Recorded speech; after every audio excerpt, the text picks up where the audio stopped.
You know the moment.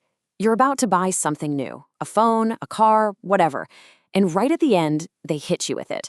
Would you like to buy the extended warranty? It always feels like a roll of the dice, doesn't it? Well, today, we are going to pull back the curtain on the surprisingly deep science behind that one simple question. I mean, that's the real question, isn't it? Are you making a smart move, buying some peace of mind, or are you just lining the company's pockets? The answer? Well, it's complicated. But a really fascinating new strategy might just solve this puzzle for good, for everyone involved. Because at its heart, this is a classic dilemma. It's basically a tug of war between what you, the customer, wants and what the company that built the product wants. To really get it, we need to be crystal clear on what an extended warranty even is. So let's just get the terms straight. An extended warranty, sometimes called an EW, is pretty much an insurance policy for your stuff. You know that free warranty that comes in the box? Well, after that runs out, this one kicks in. But the key difference is this one isn't free. You gotta pay extra for it. And this right here just lays out the fundamental conflict perfectly. As a user, your goal is super simple. You want the thing you bought to work all the time for the least amount of money. But the manufacturer, they've got a totally different goal. They want to make as much profit as possible from selling you that warranty. See, those two things are naturally pushing against each other. Now, if we were talking about something simple, like a toaster, that might be the end of the story. But when you get into complex machines, think a modern car, this whole dilemma gets way, way messier. Let's look at a specific example, and you'll see just how messy it can get. For this, the research we're looking at uses the perfect case study, the powertrain of an electric vehicle. Now, this isn't just one single part. It's a whole system of interconnected pieces that have to work together. You've got the battery, you've got the motor controller, which is kind of like the brain, and you've got the drive motor that actually makes the wheels spin. Okay, so check this out. This is how maintenance usually works. The battery needs a checkup at one time, the motor needs service at another, the controller at a totally different point. It's all over the place. Each little issue means another trip to the shop, which means your car is out of commission again. The researchers call this under-maintenance, and it's just super inefficient. And here is exactly why that's such a huge problem. In what's called a serious system, like this powertrain, every single part is critical. If your motor controller goes down, it doesn't matter one bit that your battery is fully charged. The whole car is dead in the water. So getting maintenance right isn't just a nice idea, it's absolutely essential. So you've got this maintenance mess. What do you do? Well, the researchers came up with a solution that is so elegant and simple, yet incredibly powerful. It just completely changes the game. They call it grouping preventative maintenance, or GPM for short. And honestly, the name says it all. Instead of treating every part's checkup as its own separate little thing, the big idea is, why not just group them all together? And bam, look at this. This is the aha moment. All those messy, scattered appointments from before, they're now neatly bundled into just a few super efficient service visits. You can just see it right away. Less downtime, fewer trips to the mechanic. It's just smarter. So how do they actually do it?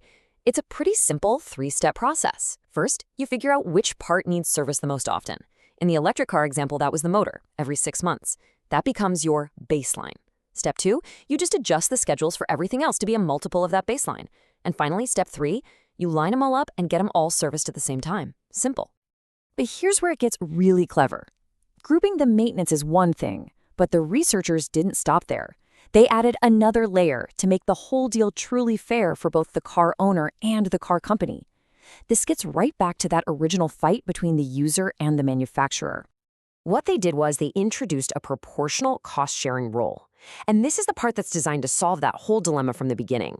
It creates a system where everybody's incentives are aligned, and it actually encourages you, the owner, to use the product responsibly.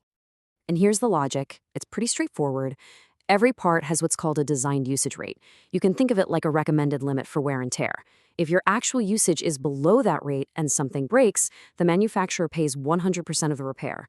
But if you consistently overuse it, say your delivery driver putting insane mileage on the car, then you'd share a small proportional piece of the repair bill. It's a system that just plain rewards responsible ownership. Okay, so you have this really elegant two-part strategy. You've got the grouped maintenance and the shared costs. The theory is fantastic, but does it actually work? Well, the researchers ran the numbers using our EV powertrain example to find out. All right, this chart looks a bit technical, but the idea behind it is really simple. It's showing the cost availability ratio. That's just a fancy way of asking, how much am I paying for every hour my car is actually working and available for me to use? Before this new strategy, the number was over 4,000. But after they put GPM in place, just look at that drop. The value you get as a consumer gets so much better. How much better? A full 16.6% better. Now think about that for a second. This strategy makes that extended warranty a significantly better deal for the person who actually bought the car. We're talking less cost, less downtime, and just more value. That is a massive win for the consumer. But, and this is the most incredible part of the entire study, you'd think making things better for the user would have to cost the manufacturer money, right? That's how it usually works. Well, you'd be wrong. By putting this system into practice, the manufacturer's profit didn't go down. It went up by a massive 37.62%. This isn't a compromise. This is a true win-win. So what we're looking at here is so much more than just a clever way to fix cars. This research really points to a whole new way of thinking about how we handle warranties and service for all the complicated products that are part of our lives. So let's just recap that win-win formula real quick. The grouped maintenance means fewer trips to the shop, which cuts down on costs and downtime. That makes the user a lot happier. At the same time, the cost-sharing rule protects the manufacturer's profits and encourages everyone to use their products in a sustainable way. Literally, everybody comes out ahead. And it really makes you think, doesn't it? This whole thing is about finding the sweet spot, the perfect balance in a system where two sides seem to want opposite things. It's about turning what looks like a zero-sum game into a situation where everyone wins. So the real question is, what other big, complicated problems could we solve if we started applying this kind of smart win-win thinking?